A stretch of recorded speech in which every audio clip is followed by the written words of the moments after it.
and welcome to this video. It's going to be a very different video than I have ever posted on my channel in the history of my channel. For those of you who did not know that I had a YouTube channel, surprise! I've had one for years. I just haven't been consistent on it because health reasons mostly health reasons or life got in the way. The channel has been pretty much anything that has to do with makeup. And at times I've even done some true crime and makeup videos. This is definitely not going to be any of those. I'm sitting here and this is a different whole setup than what you're used to seeing in my videos. For those of you who know me not from my videos or my business Instagram and know me from church or school or simply Facebook, this is my YouTube channel. You're free to check out any of the videos if they interest you, but they're not going to be anything like this. As you could see by the title, this is going to be something more in depth about my life than the other things that really weren't. I'm going to put a trigger warning that I am going to show pictures of myself throughout my journey of this, and they are not easy to look at. I'm used to seeing them, and I have a different way of looking at them than I think most people do, even my family. But there is, some wounds that you'll see, and just me not looking at all like me. So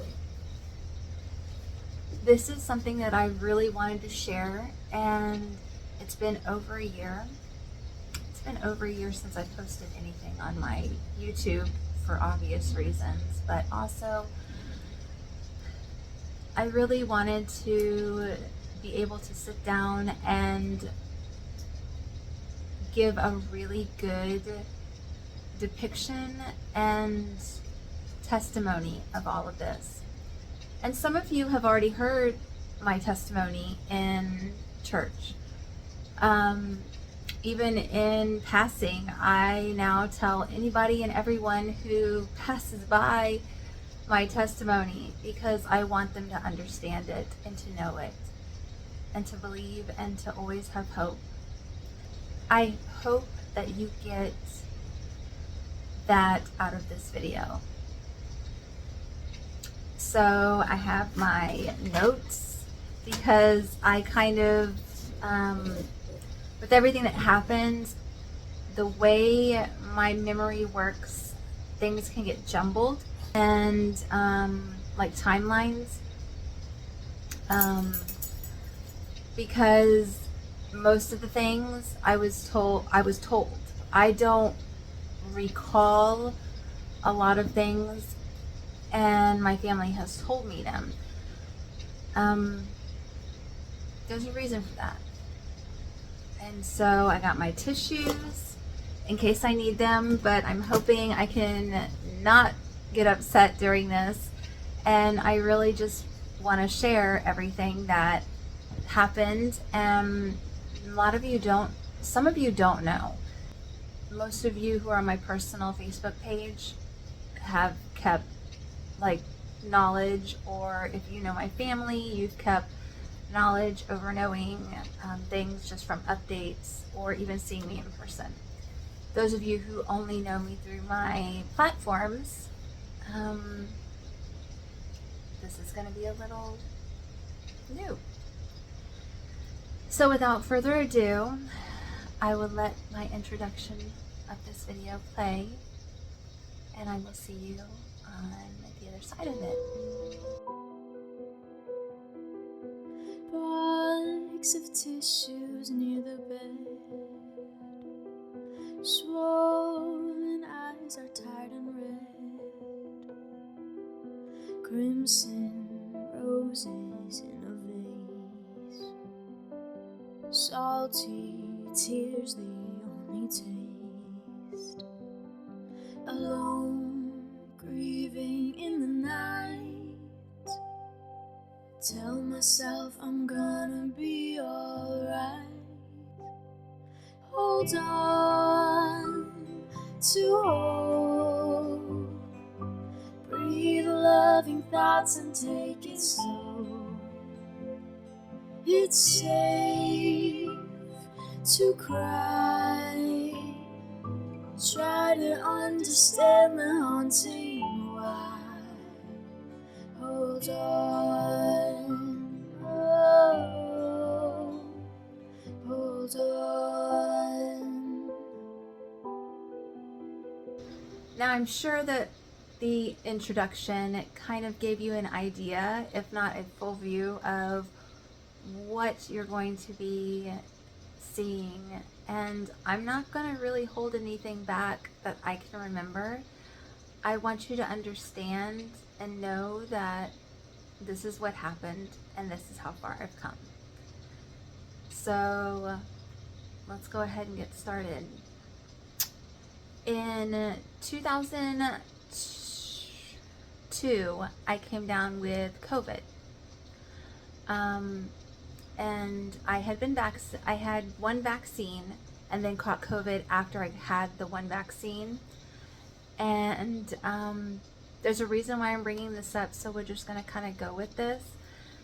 And within a couple of months of having COVID, I started suffering from what is called tachycardia. It's where your heart beats rapidly for no reason really at all. And so I had gone and seen some doctors. I had been hospitalized for a couple of days first, and after a couple of trips to the emergency room, because I really didn't know what was going on. My heart rate normally runs around 65, 75. If I'm in like aerobic state, for me is like 95, somewhere around there, 95 to 100. It's always been kind of low, just like my blood pressure.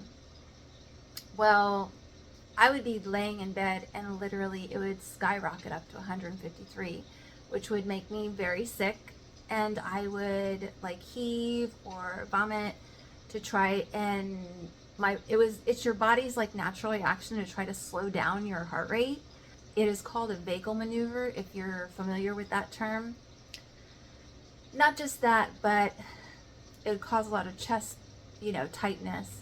So I would end up at the hospital. At first they thought I had Wolfman, Parkinson, White, something like that, WPW, something along those lines. And that wasn't it. That was just like a hunch that one of the ER doctors kind of threw out there. And then I got put on a medicine called Toprol, and that seemed to kind of balance things out. And if it got out of control, I could take an extra one. They kind of gave me the leeway to medicate in a manner that was best for me. So I would take a small dose on a daily basis, and then like half a pill, and then if I needed another half pill, I would take that.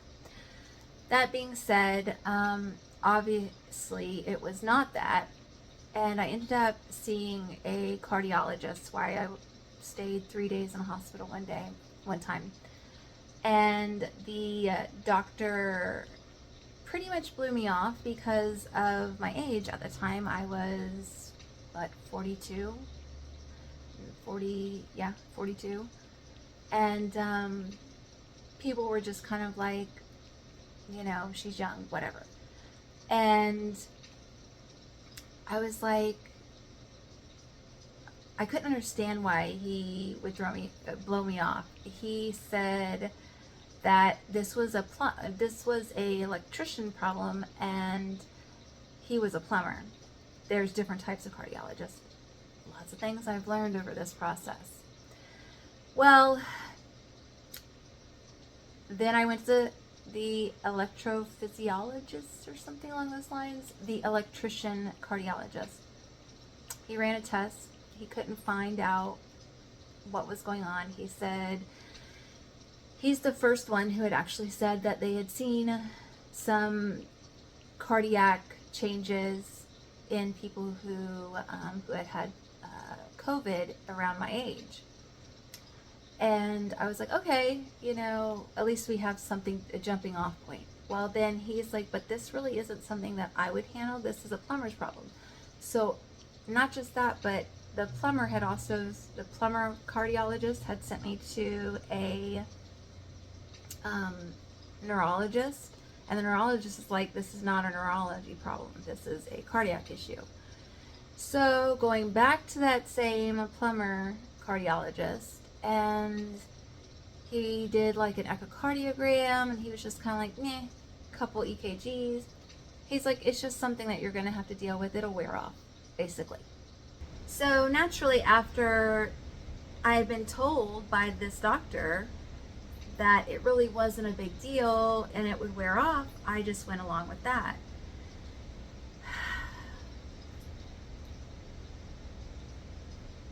That's something that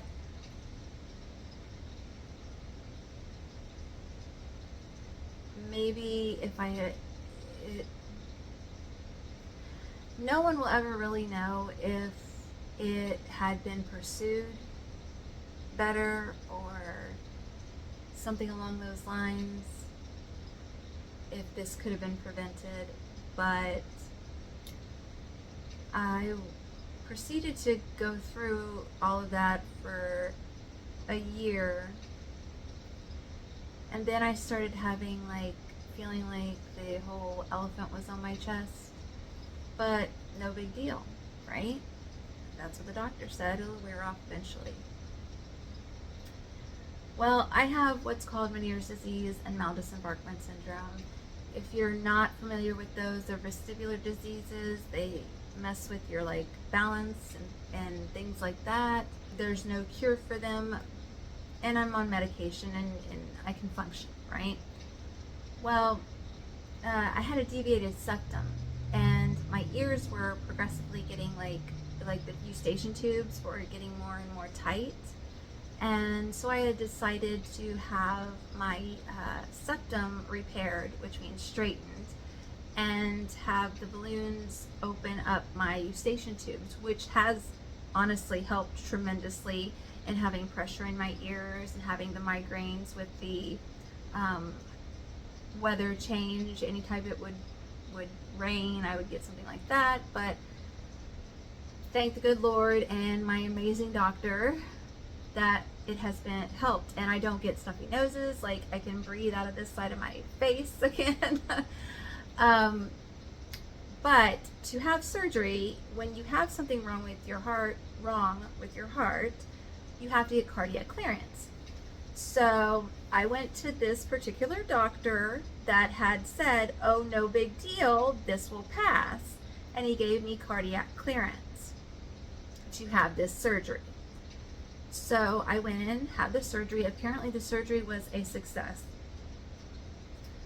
But I can honestly tell you from telling you that was June 2nd of 2023, I just now remembered two things from that surgery. One, that I remembered seeing someone that I had not seen in a very long time. And if you're watching this, she's a nurse there at that particular place, and she's great, and I used to give her facials.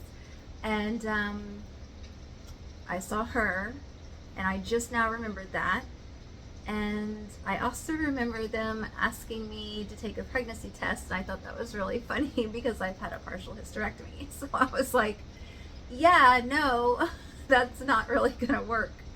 But if I am, it would be a miracle. And so I came home.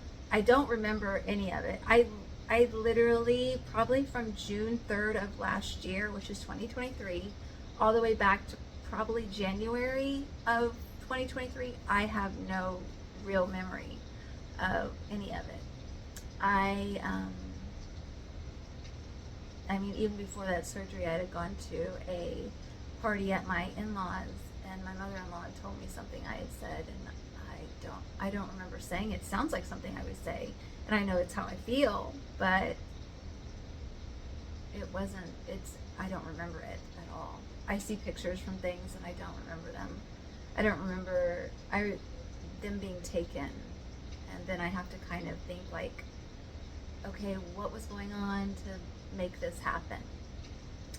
My husband had the next day, that was a Friday, and then the next day my husband had to go officiate a wedding. And so my mom came over and stayed with me and my children. And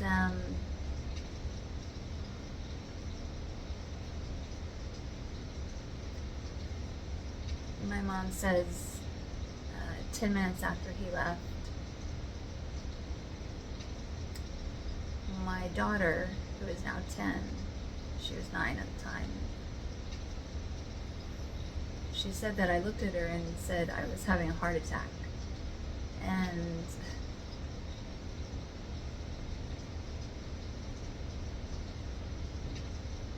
she said, "No, Mommy, you just had face surgery." And I said, "Get Grandma, I'm having a heart attack." And my mom was real close by, and she came, and apparently I dialed 911 myself on my phone and handed her the phone and grabbed a bucket because I had started heaving, because that's something that happens with some people during these things.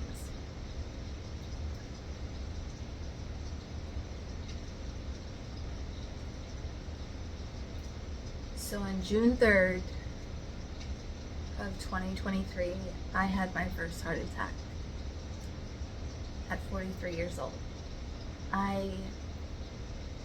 It was the Widowmaker. So those are pretty big deal. And if someone had told me at 43 I was going to have a heart attack, I would have called them a liar. Told them they didn't know what they were talking about. But I did. And I don't remember it. I don't remember anything about it. My family has told me, so this is where everything gets filled in to a certain point, and then I'll pick up where I remember. So the ambulance came. These are things I don't remember. This is what I was told. The ambulance came.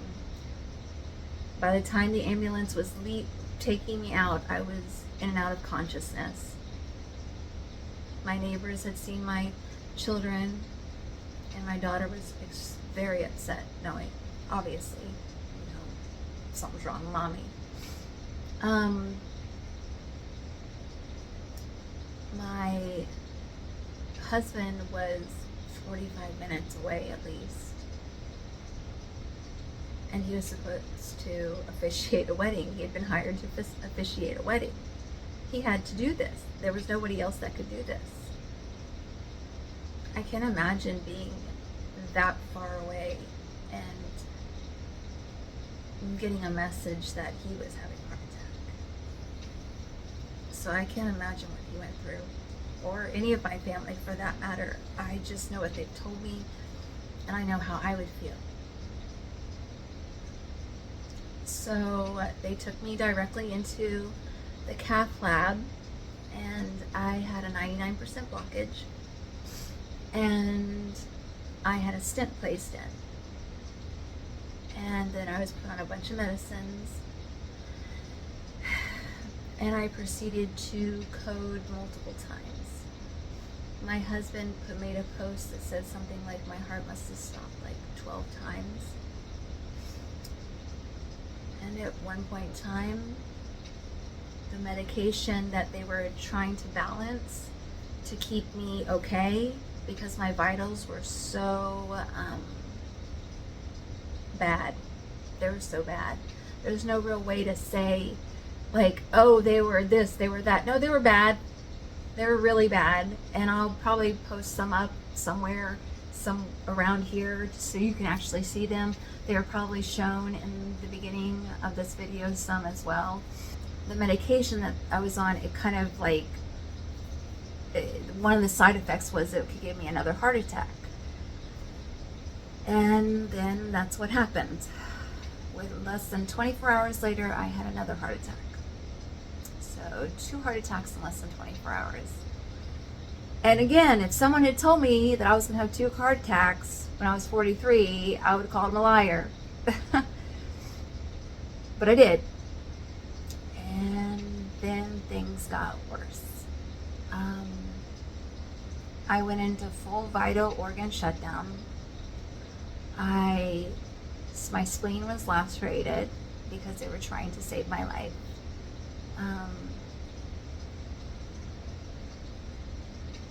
When your spleen is lacerated, a lot of blood fills into your abdomen. I had already lost 50% of my blood, and they were trying to put blood into me. People can live when they lose 40% of their blood, if that gives you an idea. They had hooked me up to many things. I was obviously intubated. But before this, there's a reason why I don't remember. And you can probably tell in the title about what it is.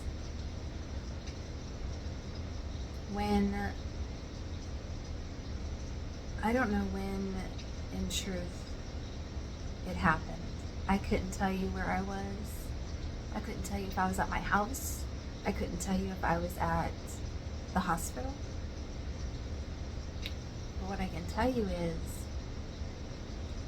while my body was actively dying,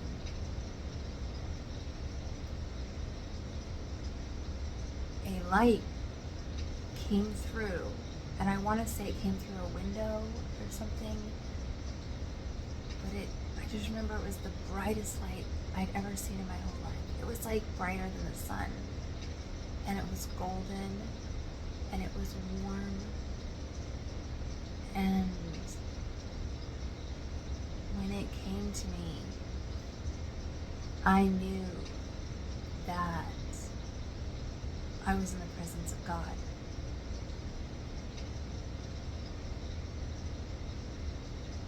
I wish I could really touch you and show you, give you the vision and the feelings that I felt when I was in His presence. I can't. I can describe it the best I can. But I had no fear. None. I was dying. I was going through the worst thing that, I had ever been through in my whole life. And I had no fear. See, I've always had faith. You know the phrase, you walk by faith, not by sight. It's blind faith. And I'd always been like that. I'd always had faith. And I was never scared of dying. And I'm still not. I was always kind of worried, how am I going to die? How's it going to go? Am I going to drown? Am I going to be shot? Am I going to whatever, there's a million different ways to die.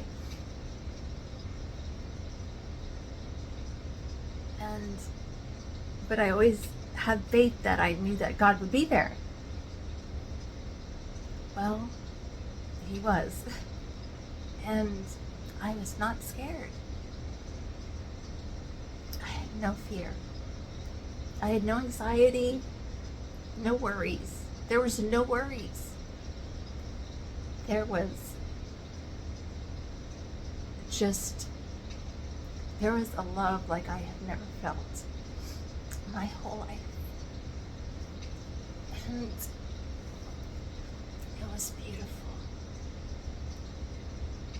It was not the love of my mother or my children or my husband. It's a love that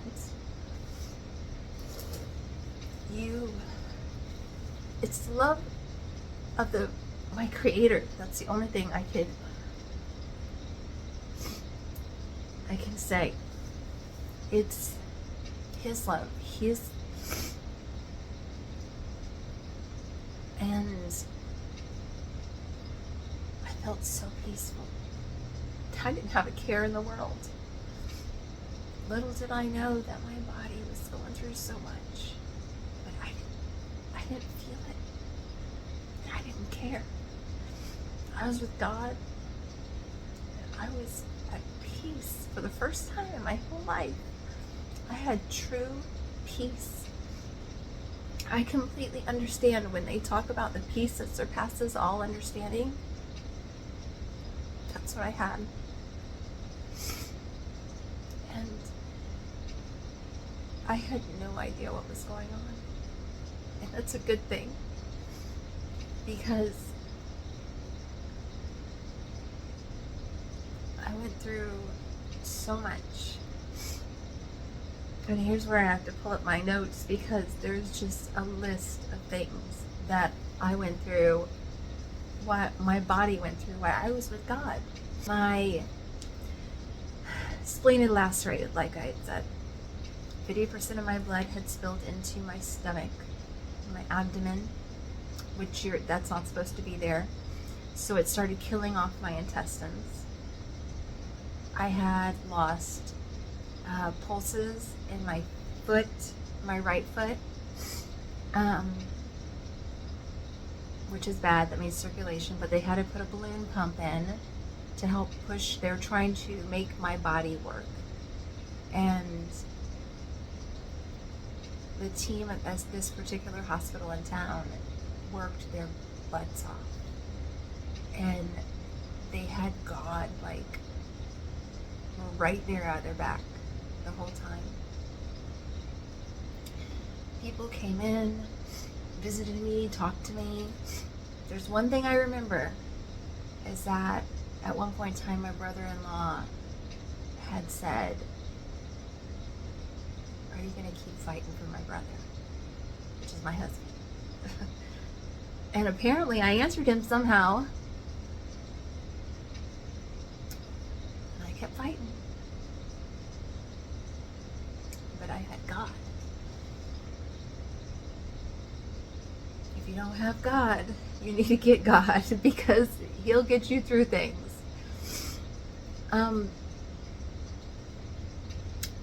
So after that, I don't know like time frames of when these things happened, but I know at one point in time I completely, like, I was gone, like, and they shocked me 8 times. And the last time, I truly believe that God just reached in and was just like, the paddles aren't working, I'm going to do this myself. And started my heart again. I have gone back and thanked people who have worked on me. And I can tell you, I didn't remember them. I really don't. I just know that they did it. They did what they did. And they knew that they had God. And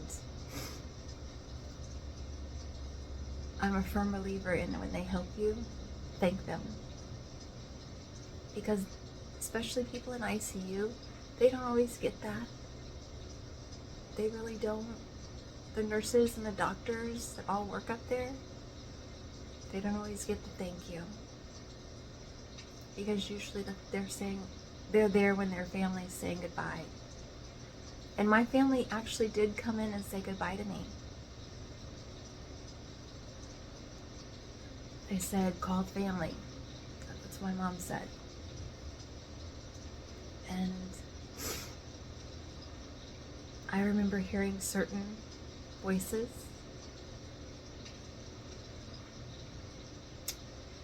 And to learn and to know all the people that were there, it just blows my mind. So going along with everything that happened,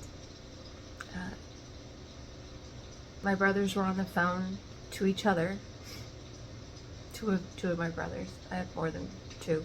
They were trying to find a way to get me to another hospital that could handle this type of thing. And I had, like I said, the doctors at my town, the hospital in town, they were like really advocating like for me. Everybody there was advocating, nurses, doctors, everybody just constantly advocating. Like she can't be here. She will not survive. We don't have the blood. She will not survive here. I cannot do surgery on her. And he was advocating, and all of them, everybody was advocating for me to get to this other hospital that's more inland. And I ended up, it's interesting how one call can change so much. So my brother made a call to a friend who is now my cardiologist. And he literally talked to everybody and got this army of people together. God was at his back, and people were like, at times were like saying, no, we can't take her, she's too fragile. And he was like, I'll never forget this, he said, fragile is what we do. And he got everything together, like all these people together, and God was like, I could only imagine like God, all the things God was doing right then. He, God is not detained by space and time and all of the things that we are detained by. He's not. He can be in all these places at one time. And he was. He was working so hard. And then he walked in, and there was this vascular surgeon that was a really good friend of his, and the person who did the life flight, because they were also having a hard time getting me over to this other hospital. And it was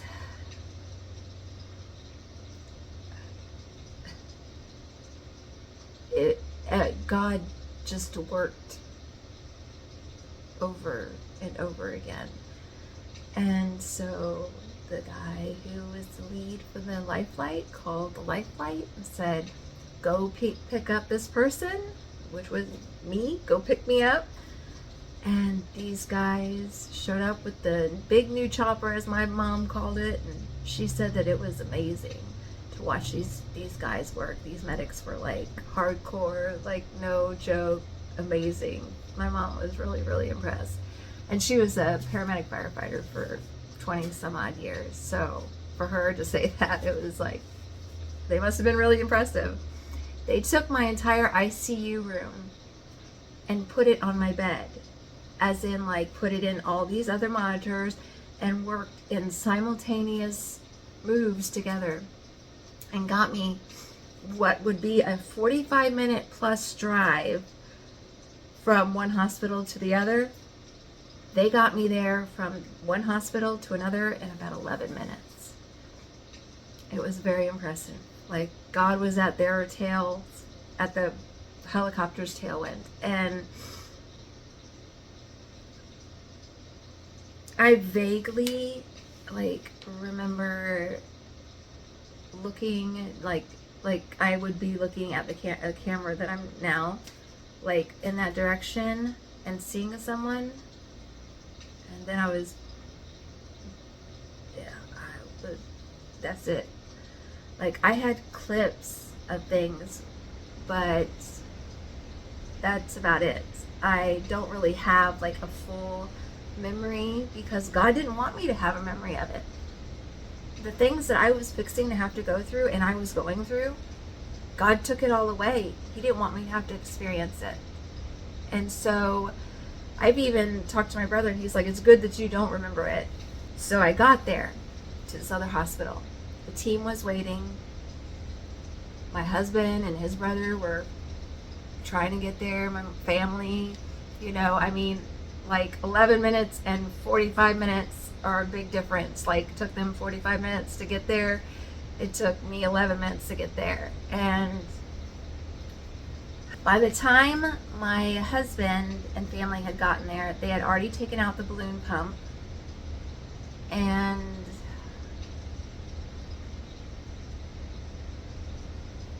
I don't know what else.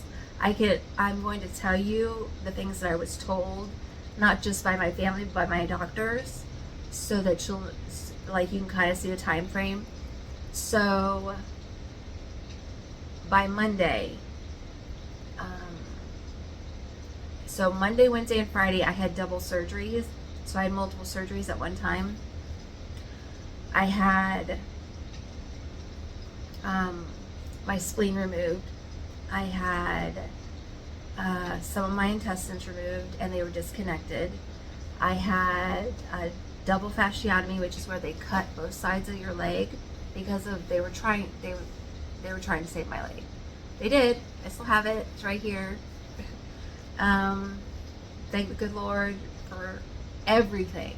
I had blood removal from my abdomen, obviously. I had feeding tube placed in. I had more of my intestines removed. Multiple times they had gone in and had my intestines had died, and they had to just take more. At the end of it, they took somewhere around 14 inches. And that doesn't sound like a lot, but trust me, when you start trying to eat again, like normal food, it's a lot. So I take special medicine to help my intestines like absorb the things that they need to, because your intestines actually is what absorbs like vitamins and important nutrients. And yeah, so it's important to get that. You kind of need them, even though we have a bunch of them. It's kind of important to keep them, but now I'm 14 inches less. So, but yeah, and when you lose your spleen, another fact that I have learned, I always joke and say I'm a toddler again. You have to get vaccinated, like the vaccines that you had like when you were younger. You have to have like some of them. Like now I'm fixing to get one vaccine, and then after that I can go every 3 years, and then another vaccine I have to get in 3 years, and then a different vaccine I have to get in 5 years. So it's like every 3 and 5 years I'll be getting vaccinated for certain things for the rest of my life, which is fine because I'm here and I'm happy that I'm here. But you don't realize all the things that your body does. It's like an unconscious type of thing, and because your body's working and doing all these things, like I'm sitting here and my heart is beating and I'm breathing, and yes, you'll see me take big deep breaths. Well, I am a cardiac patient now. I get short of breath, and I'm talking a whole lot right now. These were the surgeries that I had, some of them, and by that Friday, the surgeon reconnected my intestines, kind of like, I can't just leave her disconnected like this all the time. She needs to be reconnected, and we have to see what's going to happen. And again, you know, God was working miracles through this whole thing. I shouldn't be sitting here, but I am, and that's why I'm telling you my story, because you need to know that just because you don't think God's working miracles on you, or He's stopped working miracles, He hasn't. God works miracles every single second, millisecond. He's still working. So don't start thinking that He's not, and that He's just given up because He hasn't answered what you're doing right now, like this prayer that you've asked for right now. It's in His time, it's not ours, and His time is very different.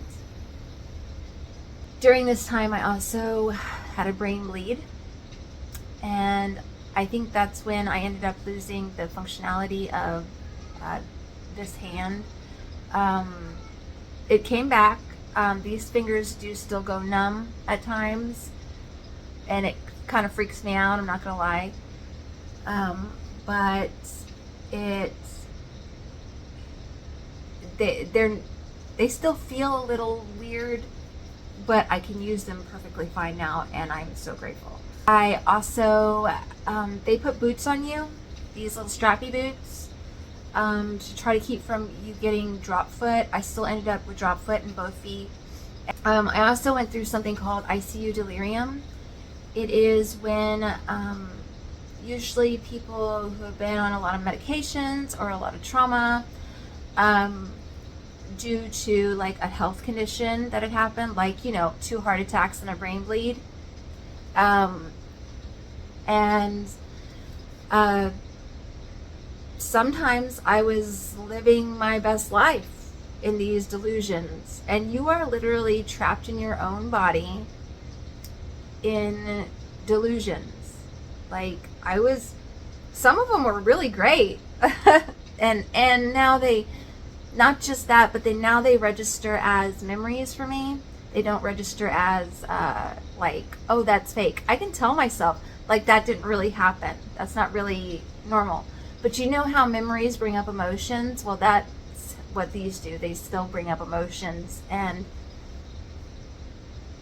it's literally like I can't do anything about it. It's just how it is. So even though I know that they were fake, when I was going through the ICU delirium, they were very much real, and now they're memories. Like I said, sometimes I was living my best life, meeting famous people, and hanging out with all kinds of people, and other times I was alone in a wasteland.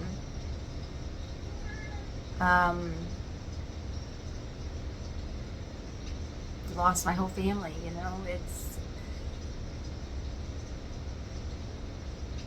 it goes from being really great to really awful, and I was going through this in my mind,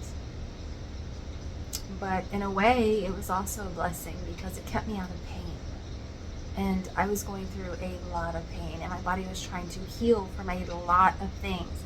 2 heart attacks, a brain bleed, multiple surgeries, loss of blood. I was getting blood transfusion after blood transfusion after blood transfusion, platelet transfusions, all kinds. I was hooked up to these things that went into my jugular, and like I'll show pictures somewhere, and like this time last year I was still in ICU delirium, and so I really had no idea. But the one thing that always broke through, and this was what they told him, they told my husband to try to acclimate me, which would sometimes just really make me angry, apparently. And he would say, "Who's your person?" And I'd say, "You are." "Who's your soulmate?" "You are." "How many of those do you get?" And I would answer 1. And he would say, "I love you. Do you know I love you?" And I'd say yes. Or he'd say, "Do you love me?" And I'd say yes. And every time it seemed like that broke through those questions. I remember him trying to ask me things like, "What day is it? Where are you?" And I don't know if I would ever get those right, because I mean, in my mind, in the ICU delirium, I lived a full year in my head. Like from January to December, I lived through everything, like a full year. And apparently I was all over the United States too, because I was in New York, and I've never been to New York in my life. And I can't get on any planes now, so. But it was like, there was just so much like going on in my head, and yet that broke through. After about 6 days in ICU delirium, I slept. And that's one of the ways to get someone back from ICU delirium. That's why they say you're not supposed to go like, what is it, 72 hours without sleep, something like that. It's really bad, it makes you go crazy. Well, yeah, I was certifiable right then and there. But when I slept and came back, I started coming around. And my husband said that that was one of the most difficult times because I had questions like, how did I get here? What happened? I mean, for having no memory and then waking up with one side of your leg cut open still, this side ended up healing open. They had certain things that would pull it together just enough, but if you see it, there's like an open scar there. And same thing with my stomach. It healed and it healed open. Doesn't stop me from wearing a bikini, because you know what, scars are just part of our life. And if someone wants to see my scar and I'm in a bikini and they look at me and stare at me because of my scar, they might as well ask what happened, because I'm not going to stop wearing my bikini. I want you to ask me what happened, because I'll tell you. And I hope you understand that you're not alone. After I was told, my husband said that I stared out the window and whenever I would talk, it'd be kind of melancholy. And that really made him sad, because he knew that I was trying to process it. I had to come to grips with everything. I mean, I couldn't feel my hand. I couldn't feel my toes. I still can't feel my toes. That's okay. I can feel my toes when my daughter steps on them. There's this running joke. She'll step on them accidentally and I'll go, ow. And she'll go, at least you felt it. Yes, at least I felt it. I'm very happy that I feel it. But I could feel like the nerves are kind of crazy. They're confused still. So I used to wear flip-flops and heels. Yeah, not right now. I can't keep a flip-flop on my foot to save my life. But yeah, at the time I was numb pretty much from like knee down. I've had to acclimate to everything that I went through. And let me tell you what, just because I'm sitting here and I look fine, I had to fight every step of the way to get here. And I had God with me and a whole big support team of family and friends and people who care about me, and churches that I have, people that I've never even met were praying for me. I'm going to have to find a way to get to those churches and say thank you, because prayer works. Don't underestimate prayer. It works. Just because it doesn't work the way you want it to work doesn't mean it doesn't work. It does work. I finally came to a point where I had accepted all of it. And then after I had accepted it, there was the realization that I had saw God.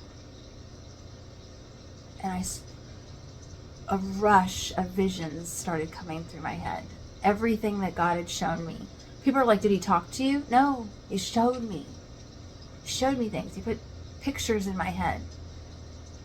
And there were things like people I needed to talk to, things I needed to work through, forgiveness that I had been holding on to I had been denying for so long. Now, forgiveness comes so easily to me. I don't care what someone's done. I'm like, I forgive you. I'm not saying go out here and screw me over, but I'm saying, like, just can't hold on to things. You just can't. It's not healthy. And that was one of the things that he showed me, that I needed to forgive. I wasn't doing myself any favors about holding on to anything that I had gone through. And trust me, I have been through some things. And I just forgave. It was so easy. And now I find it so easy to forgive. And forgiveness is not a one-time thing, especially if things that you went through were like really, really bad. I know. I did it. Went through it. But I forgive. And I openly, wholeheartedly forgive all the time. It's not worth holding on to. Started realizing like my family would come visit. Started seeing them again. Friends came to visit me. It was amazing because, especially, you know, my friends and I have lost a lot of people that we cared about and loved far before their time. I think the first friend we lost, I think I was in 8th grade.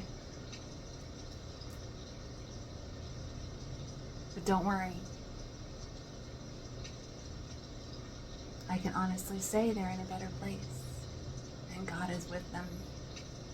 And they don't feel anything that's bad. They feel love and peace and joy and no worries. I know this for sure.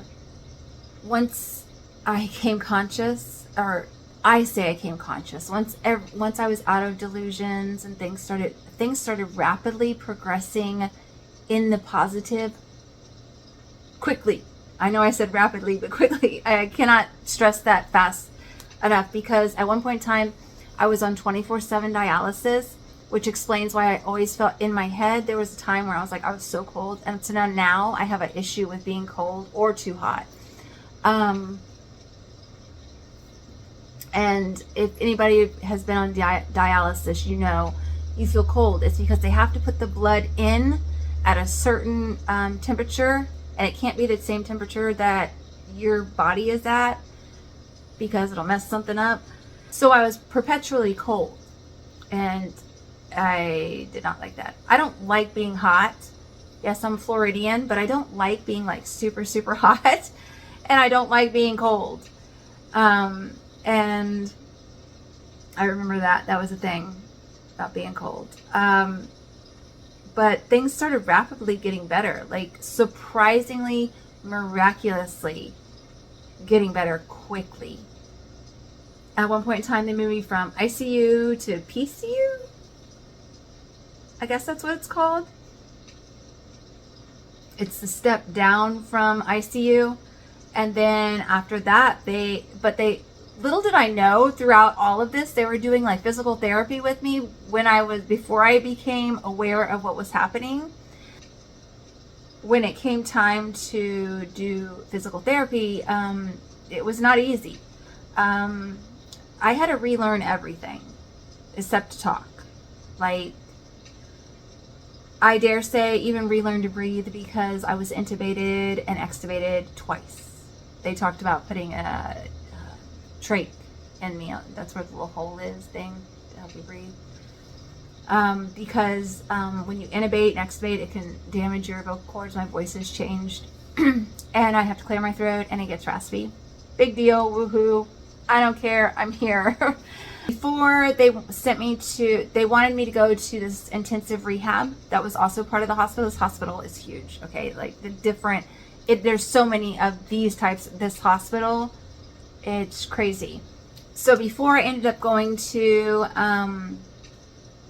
intensive rehab, I had to get a port put in, and I have a scar from it right here. Who cares? Again, scars, I've got a ton of them, don't matter. They're just little accents on your life. They're stories. You can always be like, I mean, think about it. When you look at a scar, you're kind of like, oh, I got this scar doing this. I tripped over and did this, blah, blah. Got a scar on my knee where I tripped over a ball when I was playing kickball with my friend when I was like 5th grade or something, 4th, 5th grade, something like. Anyways, you know, your scars always have a story. Well, all of mine do too.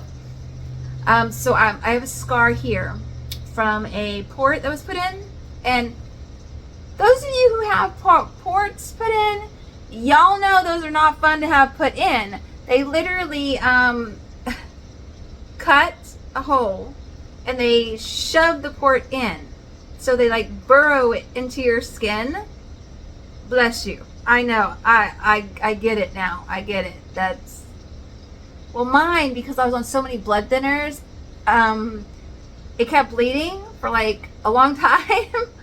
And so they ended up having to come in and stitch it after trying to apply pressure and all kinds of things. It didn't work. So they ended up putting a stitch in it, and that helped it stop bleeding, which was like a setback, and then it got better. I ended up moving into an intensive rehab facility. And God bless all of them as well. All these people, God bless them, because wow. I had not going back. I had a feeding tube in ICU. They started feeding me, and then found out my intestines were working, which is good. And so that's how we got to progress further as well. At one point in time, my urine output looked like coffee, and then it started rapidly looking like it should. And so, like I said, bouncing back there, it's hard. I still have like a little bit of a even though I have like a document here that's saying like stay on task, I still like, oh yeah, I need to put that in there. So I end up going to intensive rehab, and throughout all of this, like, my family was still visiting me. My husband was staying there. He might have gone home for like 3 or 4 times, maybe the whole time. I don't know, something like that. My mom was up there, my dad, you know, I mean, it was just like everybody. And then my whole family. I'm talking like when I say my whole family, I'm talking like both sides, husbands and mine. They are my family. And like, my kids were being taken care of by my family. It's like everybody just gathered forces and were amazing, like absolutely amazing. The support system that I had and have is truly a godsend. I am so incredibly blessed. My church, you know, multiple churches. My brother-in-law set up a GoFundMe page to help my husband. I mean, so he didn't have to leave my side. I mean, amazing, you know, things happened. It just so kind and generous and miraculous. And God was like following all of this and taking care of all of this. And so when I got to intensive rehab, it was like, okay, time to work. And when I say it was time to work, it was time to work. I had lost, I don't even know how much weight. Like, honestly, I think when I came home, I was 108 pounds. I'm 139. Oh, no, today I weigh 138. But yeah, and so I went through all of that. And when they tell you you're going to stand up, they're not asking you like, do you want to stand up today? No, they're telling you you're going to stand up. So like, I remember being stood up for the first time in however long it had been, a couple weeks or so. And then I had to start learning how to do everything. And I had to relearn how to do everything. I cannot say that enough. It's a humbling experience. It really is. I had to relearn to walk and feed myself, go to the bathroom, shower, anything that you can think of, I had to relearn. Write my name, use my phone.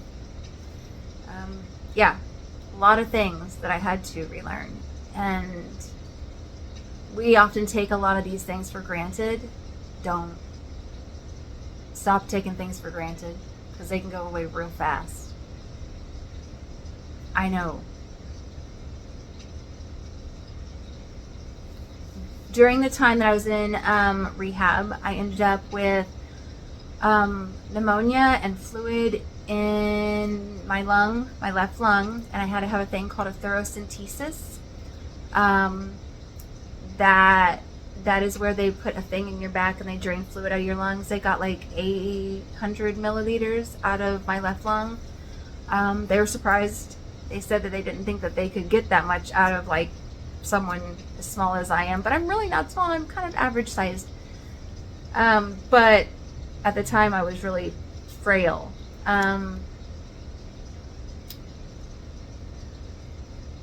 And then after that, we were moved to a different area to where I was put on a lot of antibiotics. By then, my veins were shot because I had been having blood drawn 3 to 4 times a day. So they had ended up putting in a midline right here and to give me antibiotics, and then I had an allergic reaction to one of the antibiotics and they had to give me a blood transfusion from the antibiotic. It's very, look, my setbacks are for real. It's like go big or go home kind of thing. By the end of this point, they had done some other like x-rays of my chest and I had a little bit of fluid, and they're like, you got to stay on top of your appointments and all of that. I started negotiating going home because by now I had been in there almost 8 weeks and it was time to go home. And so we ended up packing up and going home the day before our anniversary last year, which is July 25th is our anniversary. We went home July 24th. And being at home was a whole another thing because we were used to machines and nurses and doctors and everybody right there, and we were on our own. And I had a home health nurse that came in, and then rehab that came in for a little while, and a wound nurse. But I kept healing, and then there were setbacks, and I had to go back to the doctors and get on some medicine to help finish out getting rid of the rest of the fluid, and it actually did, and thank the good Lord. They were really thrilled to see that, and so was I. So I ended up having multiple doctor's appointments multiple times a week. They were between 45 minutes to an hour away, and I had to keep up with them and continuously. And there were things that were said like I needed to change or I needed to learn and this and that, and different changing medications and telling me what kind of medications I needed to use and give me another medication. Like I'm on a medication because of my intestines. When you shorten your intestines, you need this medicine that helps, like I said in the beginning, helps slow down the process so that your body can absorb and figure out what goes where and what they need and then what can go leave your body. I also will be seeing a hematologist for the rest of my life because I don't have a spleen and they have to make sure everything's okay. There's a lot, like I said, there's a lot of things that your body does on its own that you don't realize until you lose something that does this stuff. I went through all these things like removing stitches and staples and ports, and this port was removed before I left the hospital. As far as a real update on me now, as of what's going on, it's over a year from when this began. This time last year I was still in ICU delirium, but as of right now I have gone back and thanked so many people, and I will continue to thank them. I continue to share my testimony, and I will always continue to share my testimony. About 8 weeks ago now, I ended up going back to my doctors, my cardiologist, saying like I feel like I've been kicked in the chest. He wanted to check it out. He didn't want to go through any of the tests, the other tests. He says we're going to go and just do a cath. He did a cath, and my left coronary artery had fully dissected from my heart. It had split from the stent that had been placed in it and had sprouted another artery and then had a 99% blockage. So I should have had another heart attack, and I also should have bled out. But again, God is not done with me, and he's still working on me. And man, I feel like I put him on overtime, but he is still working on me. And the devil, when the devil knows that you have a purpose on this earth, he is gonna fight, and he is going to mess with you, and he is going to do everything he can to take you out. Don't let him. Fight back. And remember to praise God even in the lows, because it's faith. He's there. He's real. And he's watching out for you. If you've accepted him into your heart, and you've accepted the Holy Spirit and been baptized, you're never alone. I know I kind of bounce around about that, but I am so steadfast in my faith and letting you know that, and I want you to know that. And knowing that I should have had another heart attack and should have bled out. I mean, the doctors, my doctors, every single doctor and nurse is like, she's a miracle. You're a miracle. People don't just walk away from this. People don't just survive this.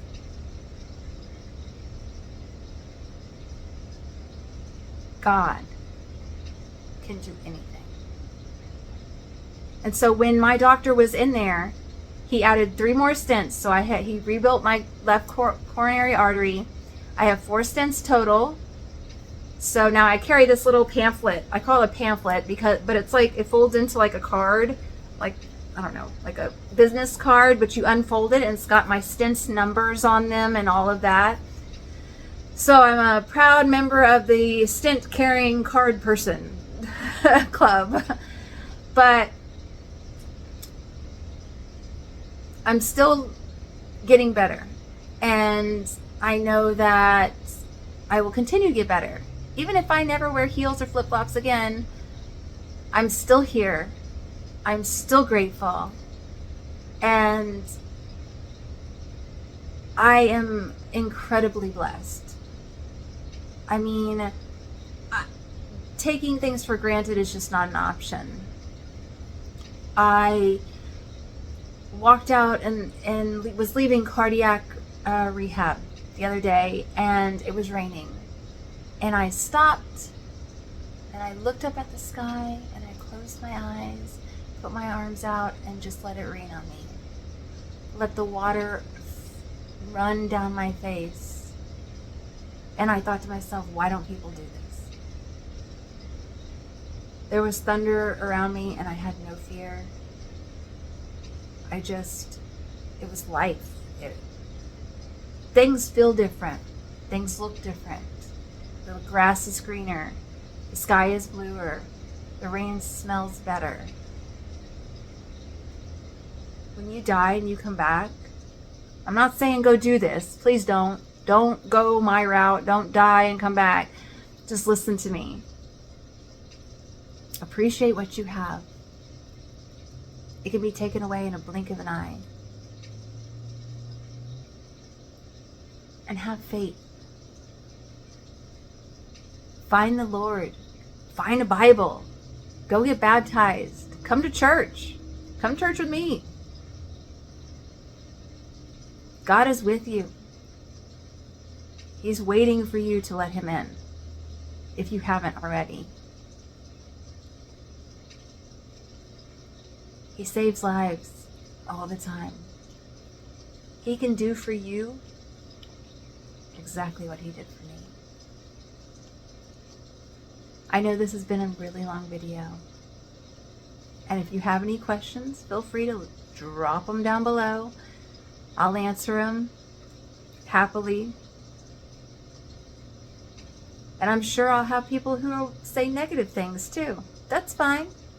Say negative things. I'm not going to hurt my feelings. Because I know exactly where my faith is. I know exactly where my God is, and I know exactly what He can do. I love you guys. Thank you so much for watching this video. I hope that you take something away from this video in a positive manner. I love you guys, and I guess next time, I'll see you next time in a video. I love you. God bless. Take care.